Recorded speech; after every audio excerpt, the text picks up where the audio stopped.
ओम नमो भगवते वासुदेवाय। ओम नमो भगवते वासुदेवाय।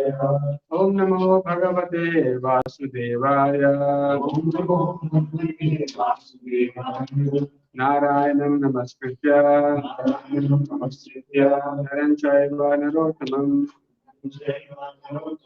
देवीं सरस्वतीं व्यासं देवीं सरस्वतीं व्यासं ततो जयमुदीरये। ततो नष्टप्रायेषु भद्रेषु नष्टप्रायेषु भद्रेषु नित्यं भागवत सेवया नित्यं भागवतसेवया भगवती उत्तमा श्लोके भगवती उत्तमा श्लोके भक्तिर्भवति नैष्टिकी। भक्तिर्भवति नैष्टिकी। Reading from Bhagavad Gita as it is, chapter 9, the most confidential knowledge, text number 21. Te tam bhuktva उक्त्वा swargalokam vishalam te tam bhuktva swargalokam vishalam एनं भुक्त्वा स्वर्गलोकं विशालं क्षीणे पुण्ये मर्त्यलोकं विशन्ति क्षीणे पुण्य मर्त्यलोकं विशन्ति एवं त्रयी कर्मं अनुप्रपन्नाः एवं त्रयी धर्मम् अनुप्रपन्ना तथागतं कामकामाः लभन्ते तथागतं कामकामा लभन्ते ते तं भुक्त्वा स्वर्गलोकं विशालम् क्षीणे पुण्यमर्त्यलोकं विशन्ति एवं त्रयी धर्मम् अनुप्रपन्ना तथागतं कामकामा लभन्ते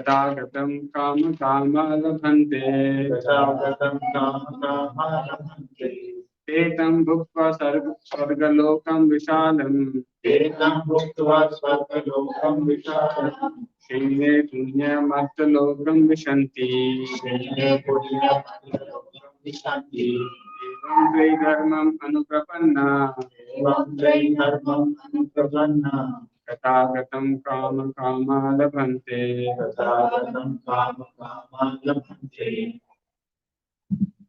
ते तं भुक्त्वा स्वर्गलोकं विशालम्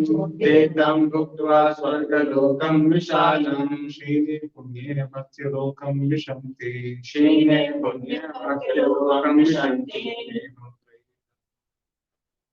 एवं त्रयी धर्मम् अनुप्रपन्ना तथागतं कामकामा लभन्ते ते तं भुक्त्वा स्वर्गलोकं विशालम् क्षीणे पुण्ये मर्त्यलोकं विशन्ति एवं त्रयी धर्मम् अनुप्रपन्ना तथागतं कामकामा लभन्ते ते तं भुक्त्वा स्वर्गलोकं विशालम्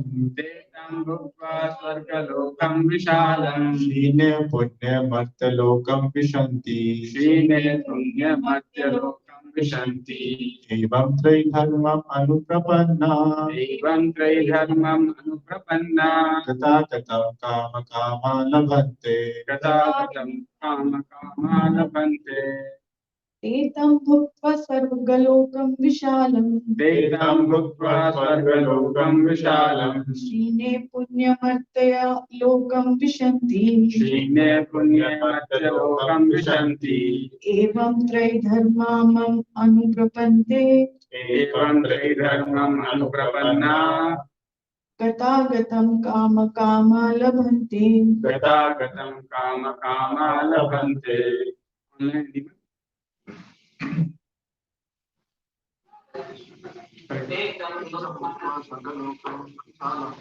तेदं भुक्त्वा स्वर्गलोकं विशालम् क्षीणे पुण्यमध्यलोकं विशन्ति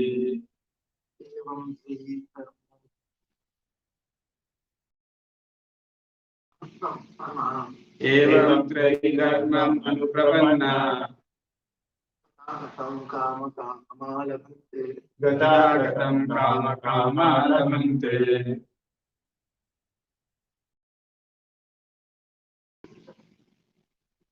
तेतं भुक्त्वा स्वर्गलोकं विशालम्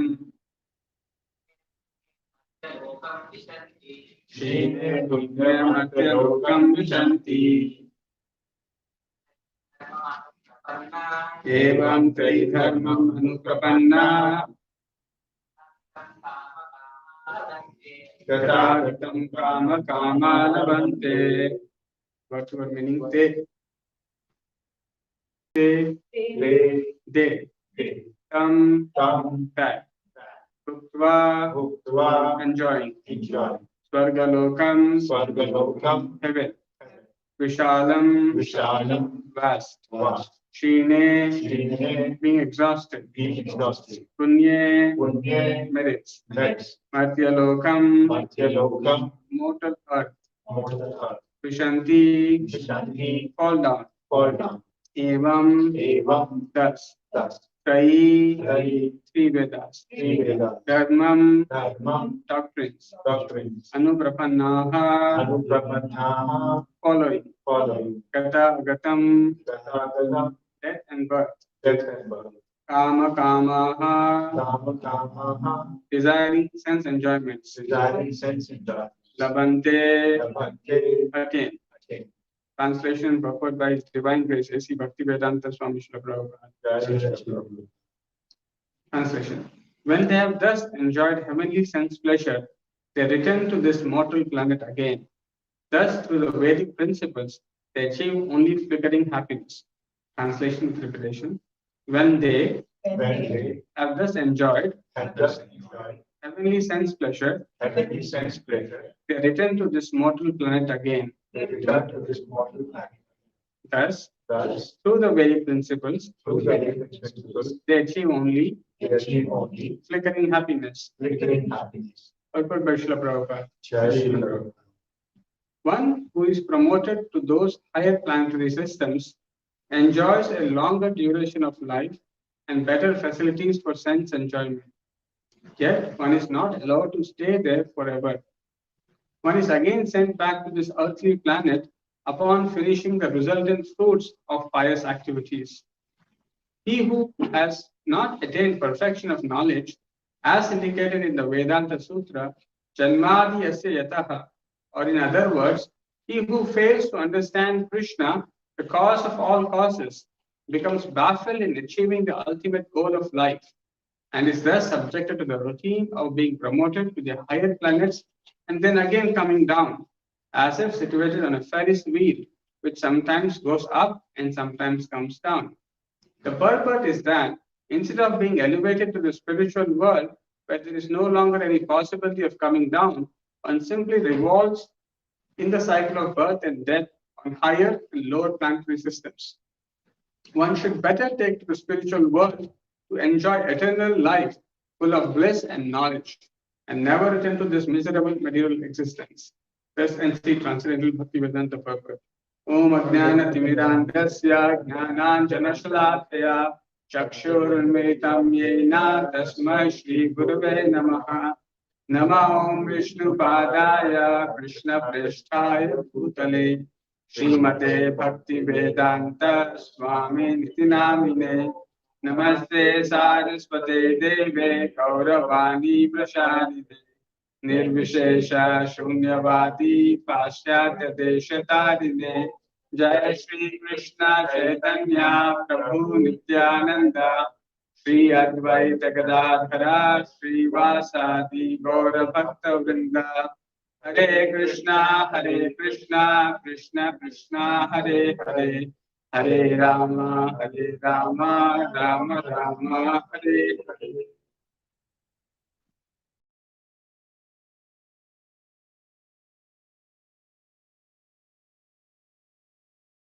Hare Krishna. Hare Krishna. So, in this section of 9th chapter, which is known as the most confidential knowledge, we are looking at a certain section of knowledge which is perhaps not the most confidential knowledge. So, why is that? And why is it so? Then it is present in the chapter called the most confidential knowledge.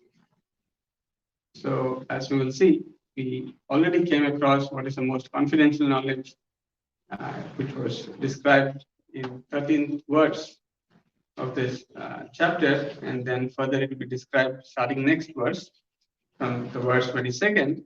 So, in the 13th verse, there is the description of the great souls, the Mahatmas. And what do?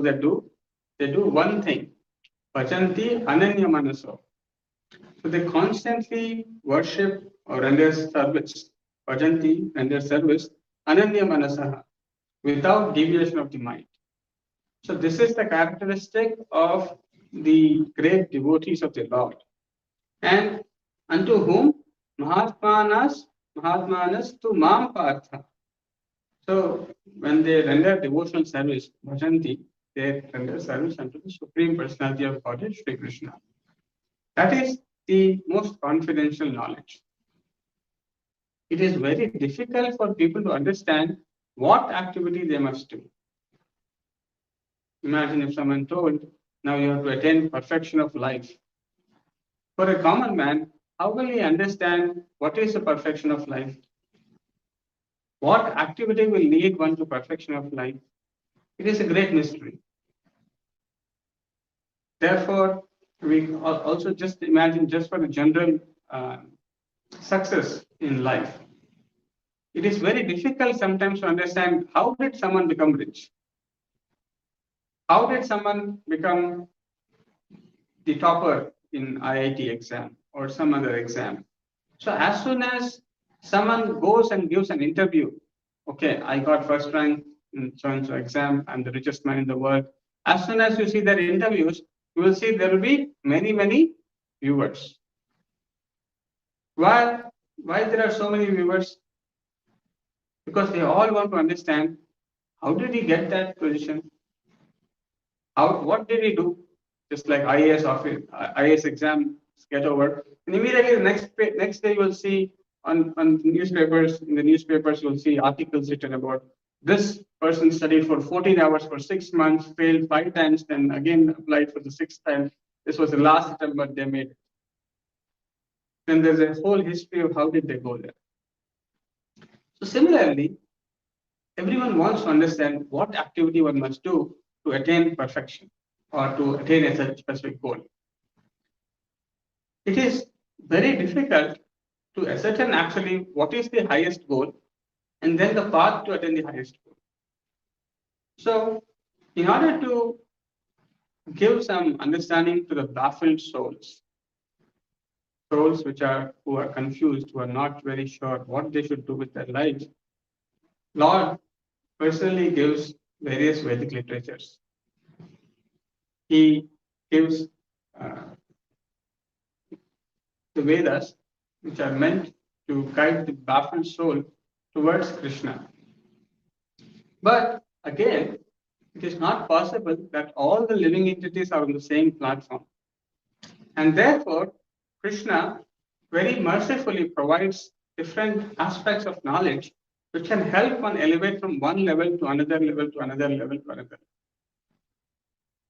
Therefore, the Vedic literatures have contained different gradation of knowledge. That means, just like when we go to schools and universities and some are better universities, we see more and more refined knowledge which is present. Just like when we hear mathematics, we can start with basic number system, algebra, trigonometry, coordinate geometry, calculus, and so on and so forth. But when you go and talk to some MIT student, what are you doing? You will say some topography, algebraic topography, and so names he will use, which will be very nuanced, very confidential kind of a subject, which is not known to everyone, but known to only a few circles of people. So similarly, although the subject called mathematics can be one, it may have different gradations of knowledge within the same branch of knowledge, subject called mathematics. Similarly, in this subject of attaining the perfection of life, attaining the supreme goal, the Vedic literatures also have different gradations of knowledge. And therefore, Chaitanya Mahaprabhu very nicely explains that the Vedic literatures can be classified into three sections: the Karma Kanda, Jnana Kanda, and Upasana Kanda. So, whenever Vedic literatures are to be discussed, one can classify the knowledge in one of these categories. And as we know, in the very beginning of the introduction of Bhagavad Gita, Prabhupada starts by, after the introductory prayers that Prabhupada writes in the Bhagavad Gita, Prabhupada writes, Bhagavad Gita is also known as Gita Upanishad. It is the essence of Vedic knowledge.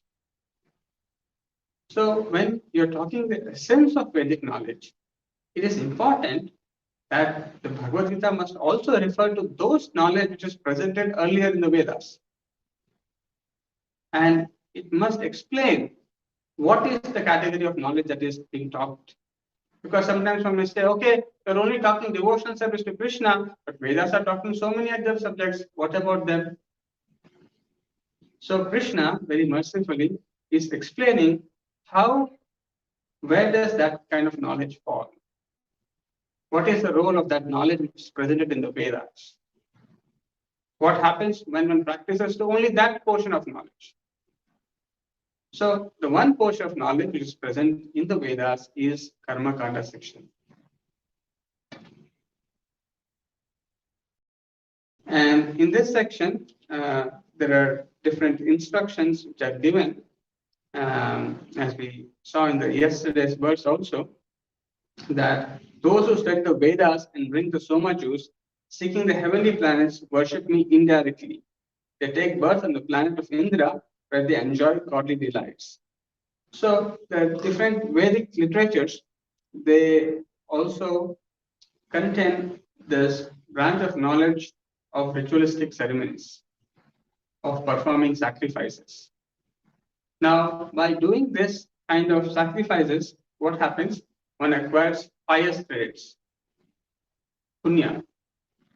When one acquires these pious qualities, then what happens? One becomes eligible to come to the heavenly planets. So after one leaves this material body, he is eligible to go to the next higher planetary systems, the Swargaloka or the heavenly planets. Now, it is everyone's interest, as we saw even in yesterday's lecture, where everyone wants to increase the standard of living. That is one common factor which everyone is looking at. How can I increase my standard of living? That is the one single factor which is driving every living entity to move from one place to another place. Because one is thinking, okay, if I travel from India to United States, my standard of living will increase. If I move from one job to another job, my standard of living will increase. If I do certain kinds of activities, my standard of living will increase. Therefore, in the lowest and the grossest sense of standard of living is a common worker who's working very hard, trying to earn little money, hitting the rocks and making some money. So this is very one standard of living. But then you also want to increase your standard of living to next level. But how do you do that? So according to the Vedic literatures, you follow the Karma Kanda section of the Vedic literatures. So by doing that, what happens? You become qualified by the instructions of the Vedas, you are qualified to acquire more benefits, more material benefits. That means better standard of living. Now, furthermore, when people make even further advancement after the initial Karma Kanda section of the Vedic literatures, they come to the Jnana Kanda section of Vedic literatures. That means the people who are grossly attached to the body, who all all in all, they are seeking for material sense enjoyment. They are attracted to the Karma Kanda section of the Vedas. So they take only that portion of the knowledge and they try to apply in their lives. But then there are people who advance little further. So from the bodily concept of life, they come to the concept of life of mind and intellect. So for them, the Gnana Kanda section of the Vedic literatures seem very interesting. So they tend to follow the empirical, philosophical, or speculative aspects or knowledge by which they want to acquire the highest perfection. So then they try to acquire and reason out that section of the knowledge and try to apply and experience a better standard of living. But then the most confidential knowledge is that by which one can obtain the highest standard of living or highest standard of living. So what is that? That is most confidential. That is not easily understood or easily perceived by the most common people of the Vedic knowledge. So here in this verse it is being said, what are the activities? Why the people who follow Karma Kanda section or the Gnana Kanda section, what happens to them? And especially Karma Kanda section, what happens to them? And why that is not to be considered the highest? And what is highest is going to come next. And why it is the most confidential or the highest standard of living, a highest standard of way of living is explained in the next coming verses. So, but in this verse it is said, Tetam Bhuktva Swarga Lokam Vishalam. So firstly it is being said that the heavenly planets are vast, they are huge. There are many planets which are above the earthly planets. And those people who have studied the Vedas, and especially the section of Vedas of Karma Kanda, and they perform various kinds of yajnas, sacrifices to become qualified to go to heavenly planets. So when they go to heavenly planets, what happens? There are two things that happen. First is that the duration of life is very much longer. The duration of life is way, way higher than the duration of life. And second, there are better facilities for sense enjoyment. So these two are the reasons why people are attracted to perform the Karma Kanda section of the Vedic literatures. So they want to perform those activities which help them to acquire these two things: longer duration of life and greater sense enjoyment. But there is a problem. Although there are two benefits, there is one drawback. And the drawback is Shine Punya Martya Lokam Vishanti. Shine means being exhausted. So as soon as the rocket, when you send, it can go up. But when the fuel is over, you may have to come back. It's like car, there may be a car, you can go around the car, but the fuel is over, then you cannot go. Similarly, you may have a lot of money and you can travel from one place to another, but as soon as money is over, you may not be able to travel.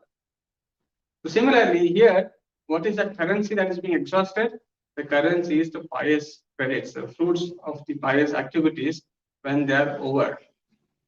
When one has reaped all the pious fruits of the pious activities, the material enjoyment that one is supposed to enjoy, if one is done with that, then one has to come back to the normal place, to the earthly planet. Now, this is a very important term here, Shine Punya. So the merits or the fruits of the pious activities when they are exhausted. So it is very important to understand that usually when people practice religion, they are also not very interested in the highest perfection of knowledge, but they are interested in the pious activities of the religion. So one must learn to distinguish the pious activities of religion from real religion. The pious activities of religion means by doing these activities, what happens when one acquires pious, when one performs pious activities, one gets good opulence in the next life, a good birth, good education, good beauty. So these are some of the things that one acquires because of the past pious activities. So when one has accumulated so many pious activities, you may see someone is becoming rich very naturally. No one knows how is he becoming rich. Whatever he is touching, it is becoming gold.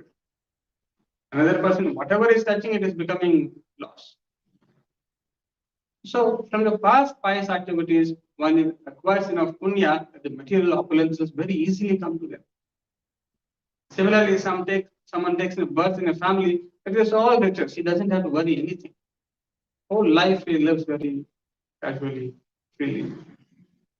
These days it's more easily visible on YouTube. If you look, there are some rich people who will show their house, their family, their wedding, everything they want to show. They're so rich, they're not worried about anything.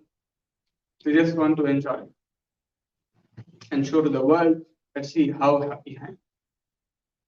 So in this way, because of the pious credits in the past life, one may acquire these material qualifications.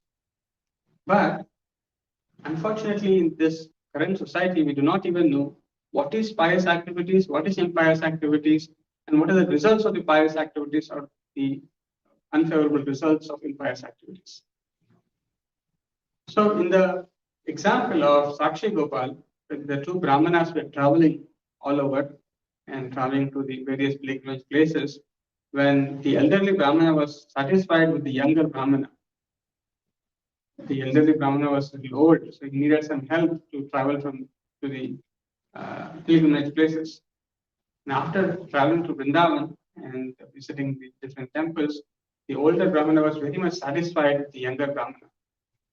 And he says to the younger Brahmana that you have done such nice service, I want to give my daughter in marriage to you. But the younger Brahmana, he was not so well to do in terms of material opulence. He was not so wealthy. So immediately he says, no, I do not want to marry your daughter because you come from big aristocratic family and I come from a very poor family.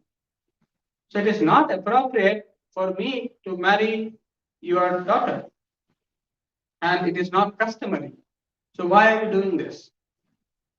So Prabhupada in one of those sections writes a purport where Prabhupada says that these material opulences are temporary in nature. That means although one may have a lot of money, a lot of education, a lot of wealth, duty, and so on and so forth, they are not permanent. And they can go away at any point of time. Just like someone may be very rich for some period of time. But after that, one may become poor. Or he may not be having the same amount of money as much as he was having once. Or the value of that money may come down. Similarly, one may be beautiful for a certain period of time in life. Then again, that beauty can go away. The good birth may be there for some time, but the same good birth can bring a lot of trouble later on. Just like we went to a house program yesterday, where one of the father was saying that, oh, see, my son is not listening to us at all. They're taking care of him so nicely. He has so much facilities, but he doesn't listen. He does so many activities which are not favorable. So all these benefits of the material pious activities can go away. Therefore, this is not considered the highest standard of living or the highest standard of life. So similarly, here Lord Krishna is saying that there is one more disadvantage of even going to the heavenly planets. Just like in this earthly planet, also one may have these opulences because of previous pious activities, but they also come down. Similarly, just like one may go to heavenly planets after acquiring so many pious credits, but even from there, even though one may be enjoying all the sense enjoyments, longer duration of life, after a certain point of time, he will not be allowed to stay there. So he has to come down. Therefore, it is being recommended here that what they achieve by performing these Vedic principles, the Karma Kanda section, is only leading them to a very small temporary happiness or a flickering happiness. Therefore, it is recommended that this is not the best way or the highest standard of living. If one wants the highest standard of living, the next few verses are going to tell you how that is going to come. And Prabhupada, very mercifully, very in the same purport, is explaining what is that most confidential and highest standard of living, so that we don't have to wait even to the next verse. So that is the kindness of Prabhupada, that he is explaining what is the difficulty of this process that is being recommended in the Vedic literatures. And Prabhupada is giving a wonderful analogy of stating that just like a person who is situated on the Ferris wheel during melas, we see the different. It goes up sometimes a Ferris wheel and then it comes down some other time. So in this way, there is up and down, but in reality, it's not really moving anywhere. It's still stuck in a certain paradigm of repeated cycle of up and down. So in real sense, it's not really going up. So similarly, a person may appear to be religious by performing certain pious activities, but he is not really moving in the direction of real goal of life. In the path of real perfection of life, he has still not made sufficient advancement. Now, this is explicitly mentioned and discussed in Chaitanya Charitamrita. Chaitanya Charitamrita, in various places it is mentioned that one may perform any amount of pious activities, but that does not necessarily lead one to devotional life. Therefore, the process of devotional life, the process of chanting Hare Krishna, the process of worshipping the Supreme Lord directly is much more superior than all other processes of Vedic literature that the Karma Kanda and Jnana Kanda mentioned. Because by any amount of performance of Karma Kanda portion of the Vedic literatures and any amount of Jnana Kanda that is performed, by themselves they are not sufficient enough for one to come to the stage of devotional life. So the process of devotional life is way beyond all these activities. So from the consideration of gross materialist, these activities may look better. From the perspective of a person who is just hitting a stone in this earthly planet and not experiencing any greater happiness, maybe the going to heavenly planets is a little better. But from the real standard of happiness, of what devotional service can give one, these processes are not very comparatively any good. So the Vedic literatures are again and again saying that simply by doing this, one still remains baffled in the ultimate perfection and ultimate goal of life. So Prabhupada is saying that the purport is that instead of being elevated to the spiritual world, where there is no longer any possibility of coming down, one simply revolves in the cycle of birth and death on higher and lower planetary systems. So, while the highest perfection of life is that one does not go through up and down, but rather moves out of this cycle of birth and death, goes back to the spiritual world. And how is that possible?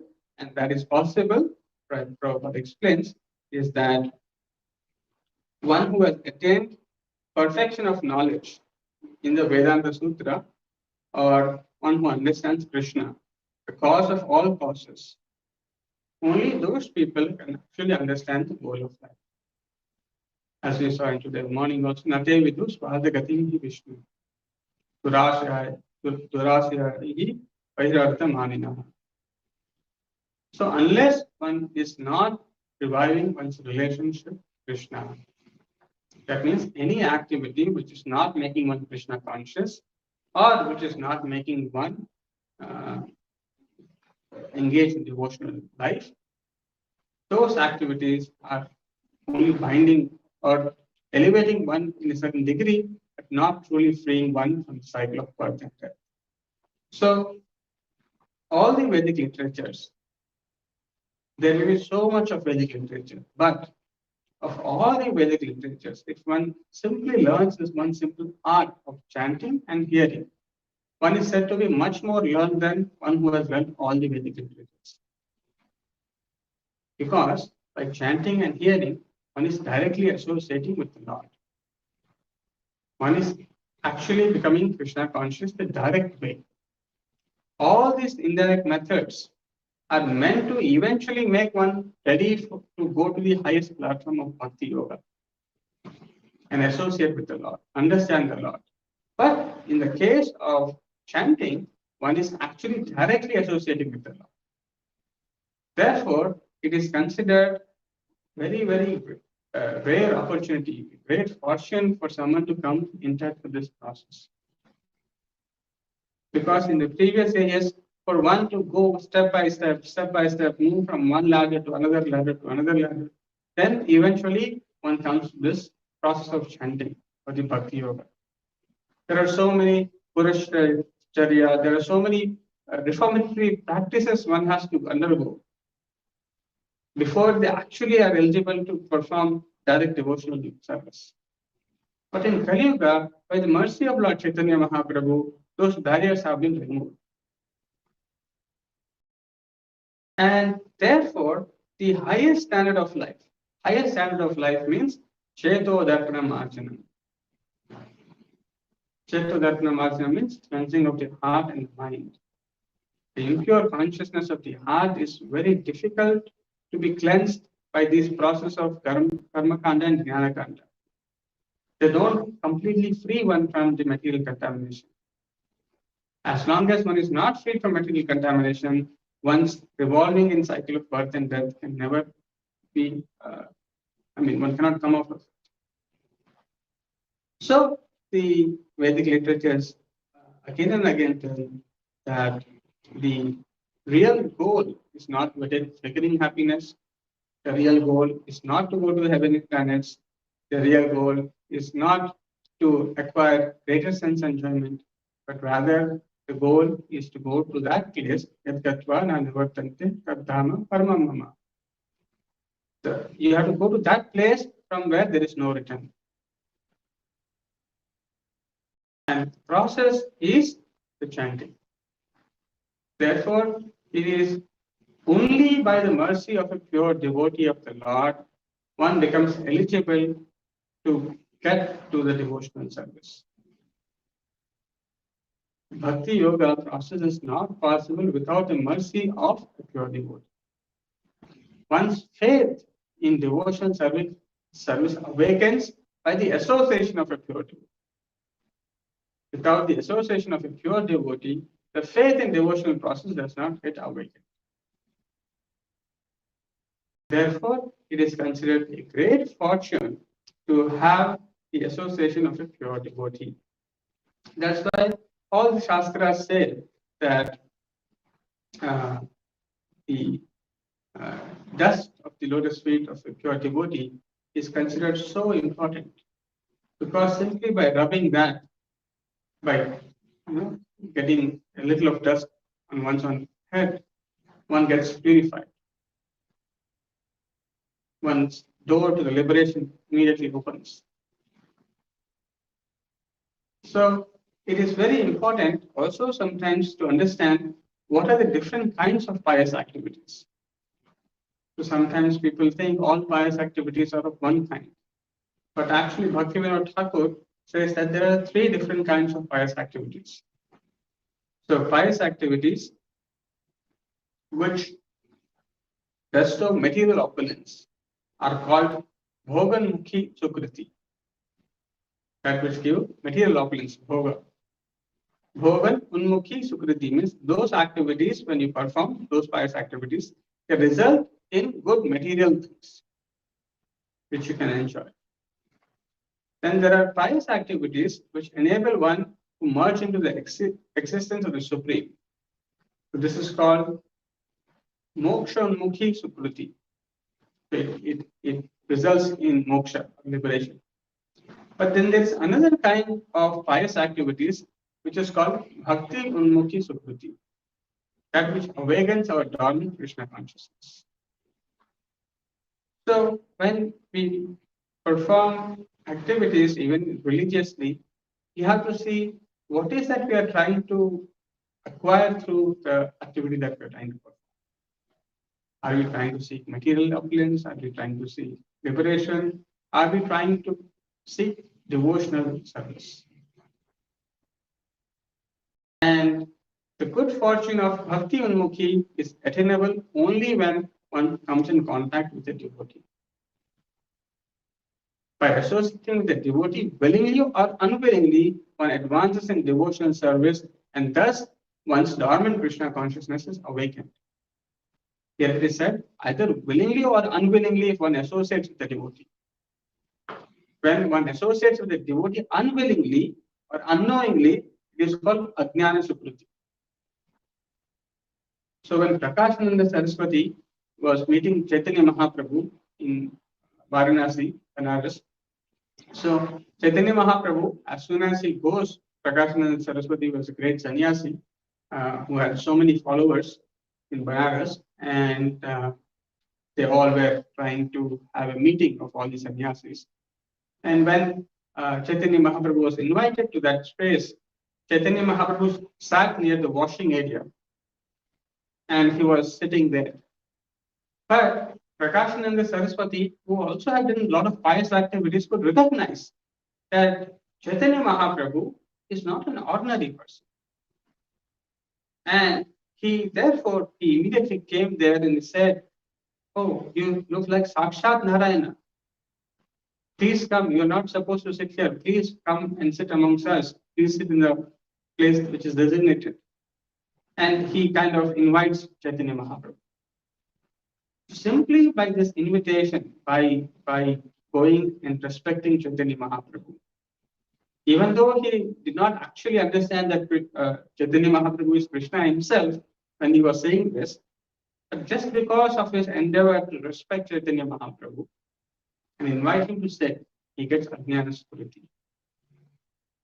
So either willingly or unknowingly, if one comes and pays obeisances to the Lord, pays obeisances to a pure devotee of the Lord, that counts as a blessing.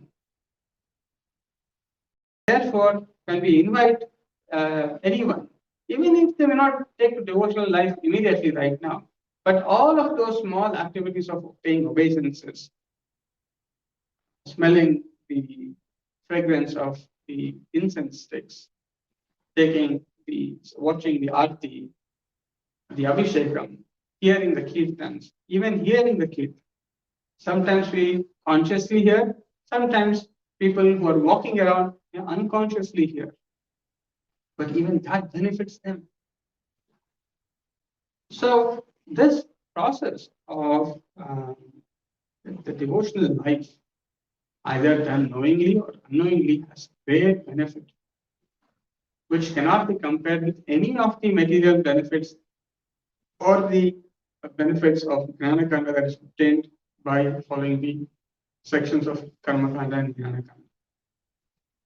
Therefore, the Lord is explaining in these two verses the last verse and this verse, that they may acquire certain worldly benefits, material benefits by going to heavenly planets, but again, that is not all in all. They have to again come back. Gata, agatam, kama, kama, labhante. They get some flickering happiness, but they have to come back again to this material. So that's why we have to understand, actually it is very simple. By Chaitanya Mahaprabhu's mercy, one even does not have to understand all these philosophical points. Simply by chanting, actually everything becomes clear. Prabhupada says, if one chants sincerely, everything becomes clear. So therefore, the value of chanting, and one who is actually chanting is said to have acquired so many pious credits. He must have done so many Ashwamedha yajnas. He must have done so many pious activities that one is able to chant Hare Krishna. And most importantly, it is the blessings and causeless mercy of Chaitanya Mahaprabhu and Srila Prabhupada that they are freely distributing this chanting of Hare Krishna Mahamantra. So, although we may not have all this pious activities enough, the causeless mercy of Chaitanya Mahaprabhu and Prabhupada is so much that they're inviting, please take it. It is distributed freely. Nityananda Prabhu is delivering everyone and giving everyone an opportunity to chant. And in the same way, if we also engage in glorifying the holy name, serving the holy name, then we also become quickly purified. Otherwise, it is very difficult. Without the glorification of the Lord, purification is slow. So as soon as we start glorifying the Lord, His holy name, His pastimes, His activities, in one way or the other, we also become immediately purified. So just to conclude, so there are different levels of practicing spiritual life. There are different levels of practicing religious principles, but not all of them fall in the same category. Not all of them fall in the same level. So when we look at different people practicing different things, just like recently, someone shared a clip with me, a video. This Swamiji can tell someone's name. He can tell his education or something. Right? So sometimes it looks like, oh, this is great person. Or someone may speak very well. Or someone may do something very well. We must recognize that unless one is actually chanting the names of the Lord or rendering devotional service to the Lord, the Supreme Personality of Krishna, all other processes that have been talked about are not these. And it is also rare to find only pure devotional service. There will be, just like we saw, that there is Bhogan Mukhi Sukriti, Moksha Mukhi Sukriti. So there will be people who mix these two also in Bhakti Unmukhi Sukriti. So they may chant the name of the Lord here and there, but in between they are largely material enjoyment. Or in between material enjoyment and liberation, they will add some chanting of the name of the Lord. But one should not be confused that, okay, just because there is some chanting of the holy name of the Lord, it cannot be said all is pure. Just like it may look like milk, but it can be mixed with water also. So similarly, one must learn all these things so that we can appreciate the importance of the principles that Lord is going to further enunciate about pure devotional service. So we'll stop here and see if there are any questions or comments.